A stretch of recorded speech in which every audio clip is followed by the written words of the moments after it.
This question is from Harsh from Agra. Namaskaram, Sadhguru. It has taken nearly 3 decades to resolve the Ram Janma dispute.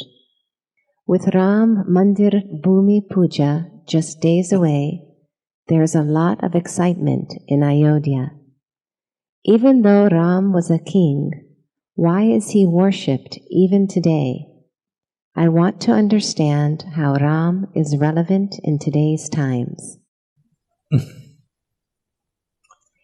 Well, because he is from Agra, he is calling him Ram. Where we are from, we call him Rama. So we will not give up that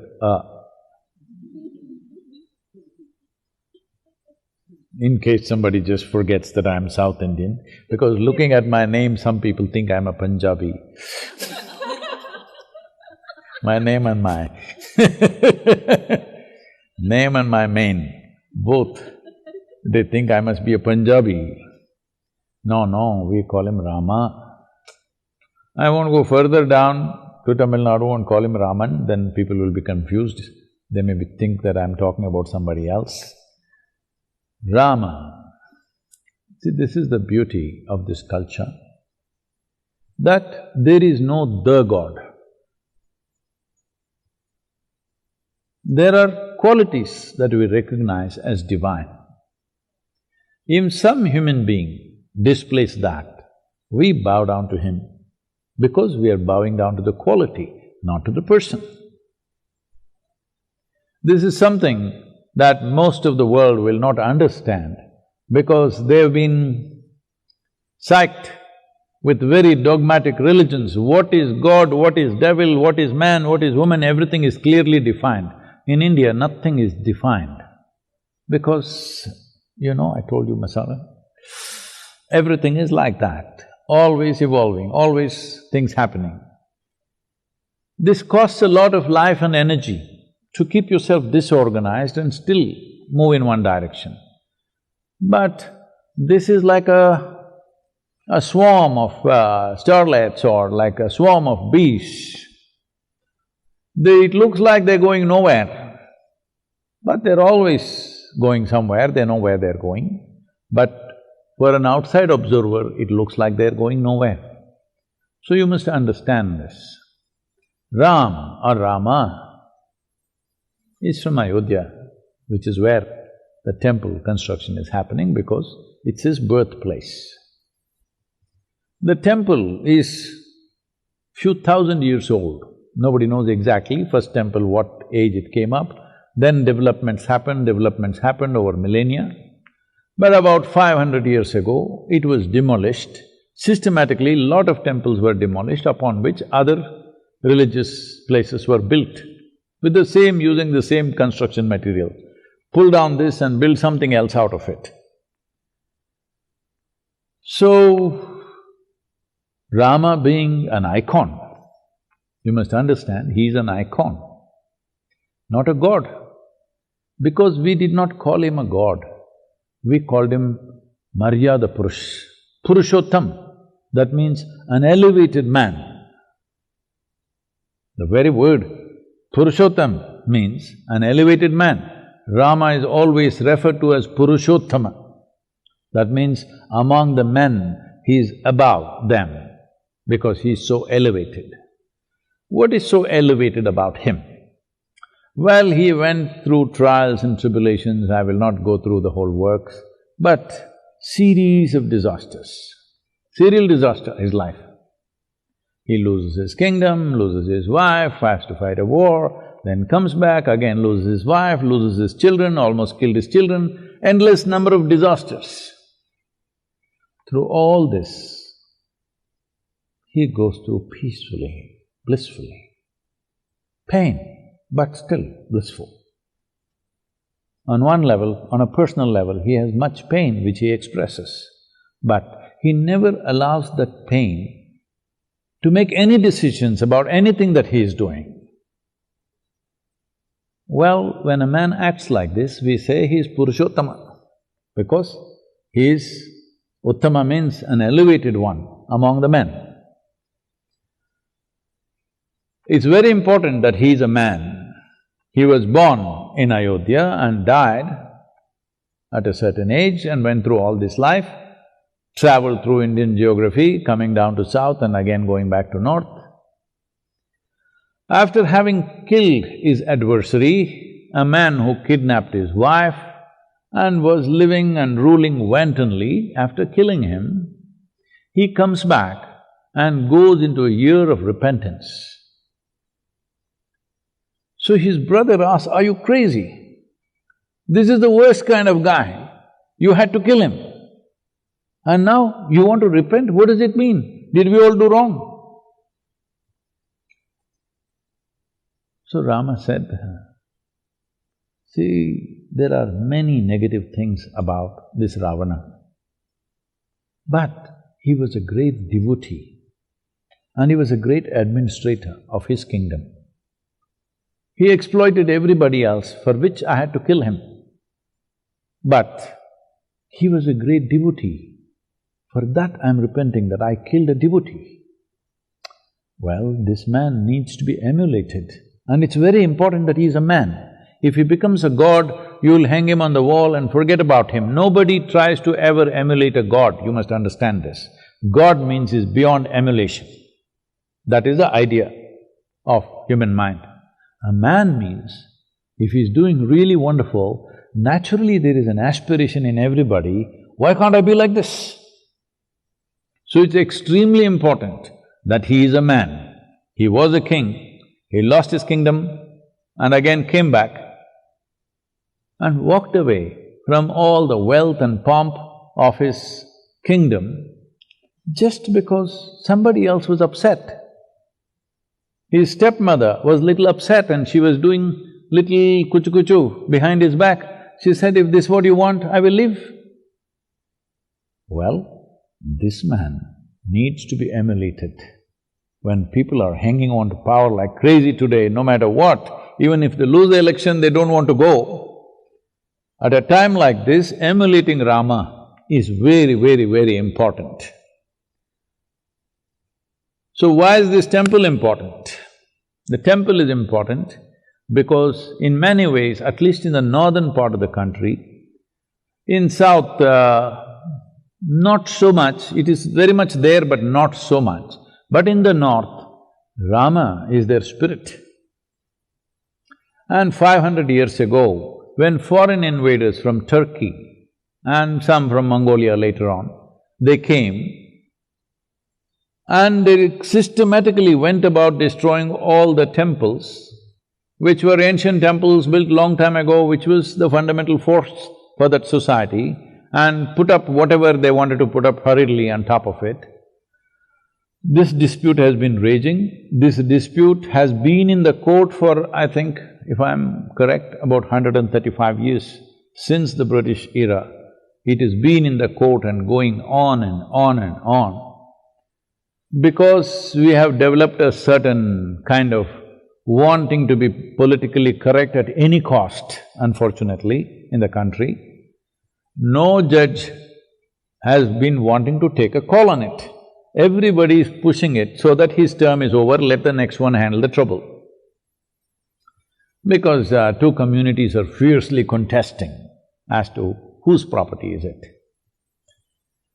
But now the Supreme Court, after a long process of nearly 3 to 4 decades in the Supreme Court, it's been going on, now it came to a conclusion, looking at all the proof, clearly, archaeological proof, clearly more than 100% it suggests that there was a temple and it was pulled down, hurriedly they put up a building on top of it. So they said, this must be built as temple. For the other community, they allotted another piece of land close by, within 20 miles or 20 kilometers or something like that. They said, you build your place there, let them build their place here. So it is not just another temple, it's a resurrection of India's spirit. Because it is not just one particular denomination or religion who looks up to Ram. There's a whole lot of people, people who belong to other religions who also want to emulate him, who also eulogize him in many, many ways. So in many ways, Ramayana, the story of Ram, has been so much a part of Indian ethos. So it is almost like a resurrection of a damaged national spirit. So I think it's a good thing it's happening, because otherwise unnecessary hatreds against other communities will continue. With this resolution, a whole lot of minds and hearts are cooler, which is a good thing for the future of the nation, and unnecessarily frictions going on endlessly between two communities. So I think one major problem has been settled. So on 5th of August, they're laying the foundation stone and they're planning to build a grand temple, probably in record time, because in the last 25-30 years, I think, they have carved all the pillars, the columns, this, that, everything, whatever the stone part of the work, stonework part, has been all kept ready, stored somewhere else, and they will just have to assemble that. The rest of the structure should come up pretty fast. Hopefully, in 24 months or 30 months, this grand temple will be up. And because of the virus situation, they have sent out only 150 invites. Otherwise, probably 10 million people would be there, 10 to 12 million people would be there for this opening of the temple or even foundation laying, but only 150 invites are sent out. So rest is being live telecast, people can see it on the television or maybe it's webcast, I don't know.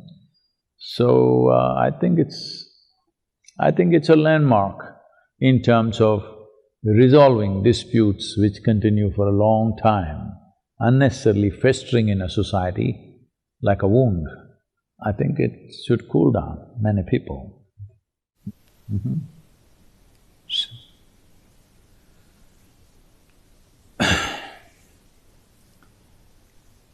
Now that you asked Ram question,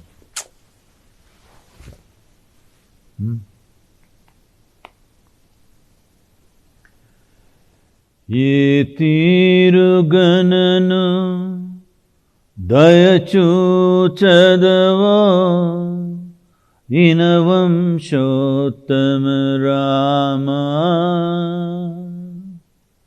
Ye tirugananu dayachu chadava inavam shottama Rama. Natarama bhava sagaramidhanu nalinadhalekshana Rama. Natarama bhava sagaramidhanu nalinadhalekshana Rama. Shri Raghunandana Sitaramana Stritha Poshaka Rama. Shri Raghunandana Sitaramana Stritha Poshaka Rama. Karunyalaya Bhaktavaradhaninu Kannadikanupurama. Karunyalaya Bhaktavaradhaninu Kannadikanupurama. Krurakarmamulu nerakachesiti Neramulenchakurama. Krurakarmamulu nerakachesiti Neramulenchakurama. Daridryamu pariharamu sayyave Daivashikamani Rama. Daridryamu pariharamu sayyave